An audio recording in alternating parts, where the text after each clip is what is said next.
एक बहुत ही ज़्यादा खतरनाक जंगल था। उसी जंगल में दो चुड़ैल बहनें रहती थी।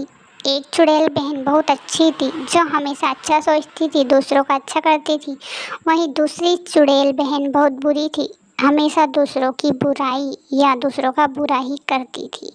अब अच्छी चुड़ैल बहन बुरी को हमेशा समझाती थी कि तू अच्छे कर्म कर, अच्छा फल मिलेगा, लेकिन वहाँ उसकी एक नहीं सुनती थी। उसकी हर बात को वह इग्नोर कर देती थी, कहती थी अच्छा करने का कोई फ़ायदा नहीं होता है। अब एक दिन की बात है, जब अच्छी चुड़ैल बहन एक गुफा में गई। गुफा को देखकर उसे कुछ अजीब लगा। गुफा के अंदर कुछ अजीब सी चमक थी, जिसे देखकर वहाँ अच्छी चुड़ैल बिल्कुल हैरान थी और वहाँ उस चमक को देखकर अंदर गई। अंदर उसे फूलों का एक कुंड दिखा।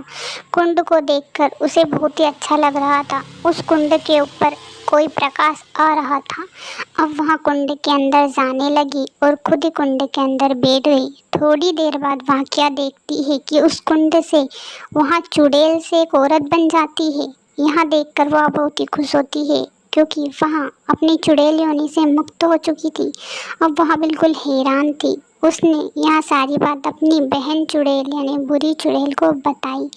बुरी चुड़ैल को सब बताया कि मैं किस तरह से चुड़ैल से एक इंसान बन गई हूँ। यह सब देखकर बुरी चुड़ैल के मन में भी ख्याल आया कि क्यों ना मैं भी उसी गुफा में और उसी कुंड में जाऊँ। बुरी चुड़ैल के कहने पर अच्छी चुड़ैल उसे भी उस गुफा में और उस कुंड में ले गई। अब बुरी चुड़ैल वहाँ कुंड देखकर बिल्कुल हैरान थी, लेकिन उसे यहाँ लग रहा था कि वहाँ भी अब एक इंसान बन जाएगी, क्योंकि उसकी बहन भी बन गई है तो उसे बनने में क्या जाता है। इसलिए वहाँ भी उस कुंड के अंदर बैठ गई।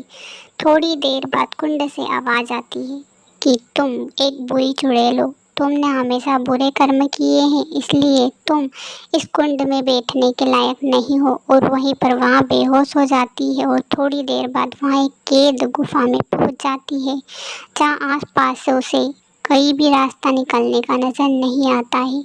अब वहाँ कई वर्षों तक उसी गुफा में कैद रहेगी, क्योंकि उसने बुरे कर्म किए हैं, इसलिए उस कुंड का यही फल है।